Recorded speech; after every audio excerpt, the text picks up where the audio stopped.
संकोच नहीं है, लेकिन बिहार चूंकि मेरा बहुत नाता हो गया, साल में 4-5 बार मैं बिहार में कथा करता हूँ और मैं देखता हूँ कि जब कथा होती है तो उस 9 दिन में लोग सब कुछ छोड़ देते हैं।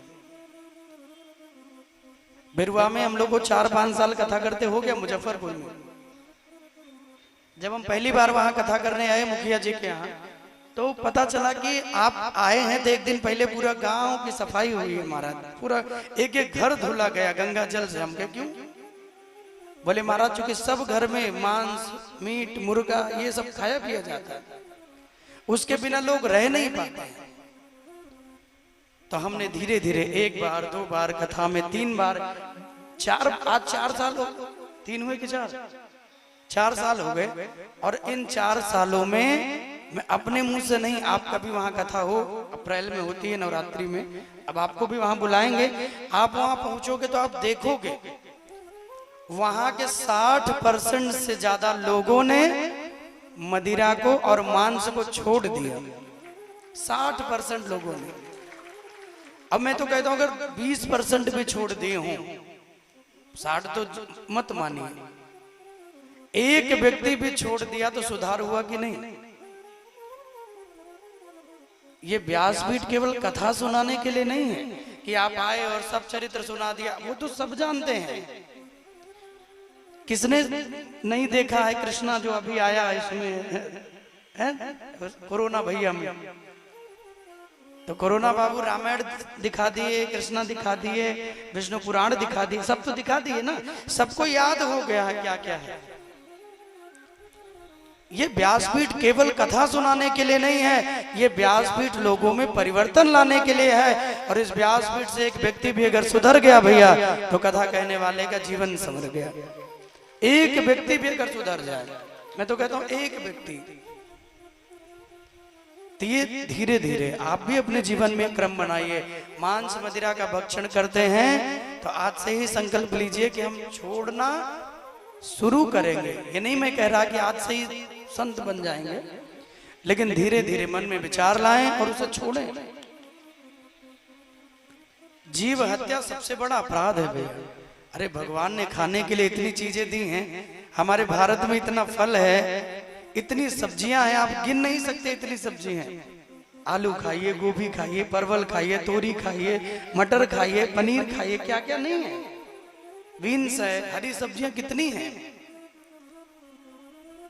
लेकिन लोग कहते हैं ना महाराज वो बड़ा है, उसके बिना तो एकदम बड़ा एकदम नहीं लगता, प्राण चले जाएंगे। अरे राम राम, किसी जीव को मार देना, उसे खा लेना, और फिर ये आप सोच नहीं सकते आप कितना बड़ा अपराध कर रहे हैं।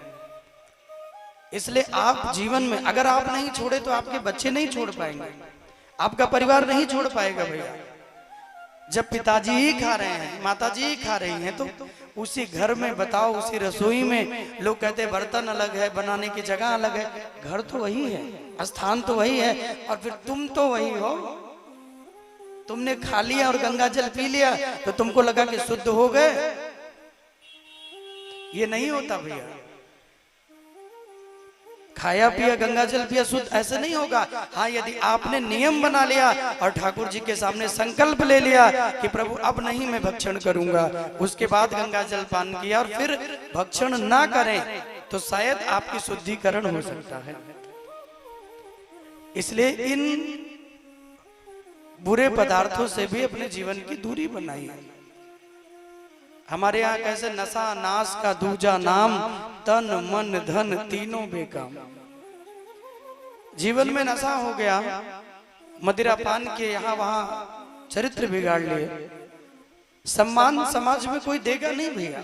सामने कोई भले के हाँ बहुत अच्छे हैं, बाद में अरे रोज मस्त रहते हैं। इसलिए इन बुरे पदार्थों के सेवन से भी अपने जीवन की दूरी बनाइए। कोई करते हो तो ये ना सोचिएगा कि आपको ही स्पेशली मैं बोल रहा हूं। जो भी हैं, जितने भी लोग जो भी मुझे सुन पा रहे हैं, जहां तक भी मेरी आवाज आ रही है, शब्द जो वाणी से निकलता है वो संसार में कभी नष्ट नहीं होता है। बाकी चीजें नष्ट हो जाती हैं, लेकिन ये वाणी जो बोल रही है वो संसार में व्याप्त रहता है भैया। आपके अच्छे शब्द पुनः आपके जीवन में आपको मिलते हैं। आप किसी को सम्मान देते हैं, वो भी आपको सम्मान देता है। आप किसी को लाठी लेके दौड़ा लेंगे तो वो भी आपको दौड़ा लेगा, वो भी मारेगा। सबको सम्मान दीजिए और बुराई का संकल्प लेकर बुराई को छोड़ने का प्रयास करिए। क्रोध छोड़ दीजिए, मदिरापान छोड़ दीजिए, धीरे धीरे मांस से दूरी बनाइए, अपने बच्चों को भी शुद्ध सात्विक बनाइए। खाने के लिए बहुत सारी वस्तुएं हैं, उसका भक्षण कीजिए। दाल है, चावल है, रोटी है, सब कुछ खाइए। वही वस्तु घर में बननी चाहिए और वही वस्तु खाना चाहिए जो भगवान को भोग लग सके। तुम ही निवेदित भोजन करही, प्रभु प्रसाद पट भूषण धरे। भगवान को